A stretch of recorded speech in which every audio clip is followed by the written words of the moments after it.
Бишкек жана Ош шаардык кеңештеринин депутаттарын шайлоо 11-апрелге белгиленди. Ага ылайык 10 февралда өлкө башчысы тарабынан атайын буйрук менен бекитүүгө жиберилет. Президенттин расмий буйругунан кийин гана партиялар каттоодон өтүп, тизмелери такталып даярдык башталат. Буга чейин жергиликтүү кеңештин шайлоосу менен бирге баш мыйзамдын жаңы долбоорунун референдумун чогуу өткөрүү сунушталган. Бирок бул жогорку кеңештин чечимдерине байланыштуу болгондуктан азырынча бирге өткөрүү жагы чечиле элек. Они состоятся 11 апреля, это воскресенье, да?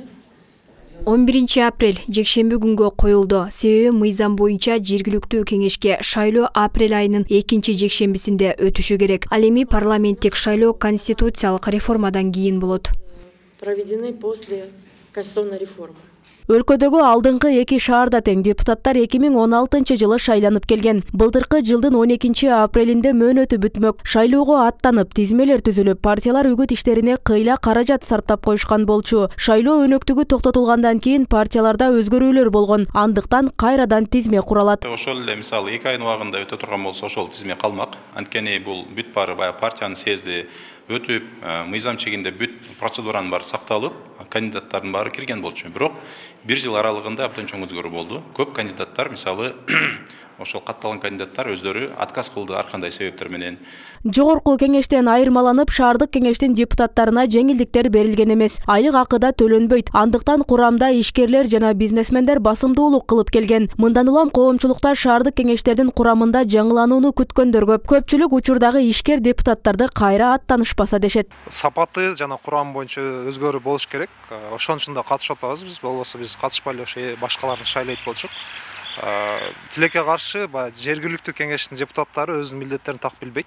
Мындай азыр көчөдөн барып, элден сурасаңыз деле бир 95%-ын эч кимиз тааныбайт алардынчы.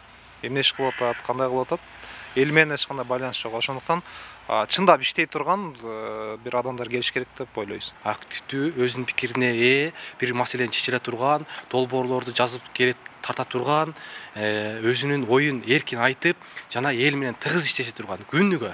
Бир эле баягы сессия маалында же шайлоо маалына келгенде эле эмес, ошо ар күнү эртең менен тургандан кечке чейин элдин арасында жүрө турган активдүү жаштар, жарандар келишин каалайм да, ушундай адамдар келиш керек шаарда. Жергиликтүү кеңештин шайлоосу Ош, Токмок, Балыкчы, Каракол, Майлы суу шаарында өтүүсү керек. Аталган шаарлардан тышкары Баткен, Жалалабад, Нарын, Ысык көл, Чүй, Ош облустарынын аймактарында 26 айылдык кеңеште шайлоо белгиленип жылдырылган. Бишкек жана Ош шаардык кеңештери жалпы 45 мандаттан туруп 4 жылдык мөөнөткө шайланат. Ал эми учурда Бишкек шаардык кеңешинде 5 фракциядан, ал эми Ош шаардык кеңешинде 6 фракциядан турган эл өкүлдөрү иштеп жаткан.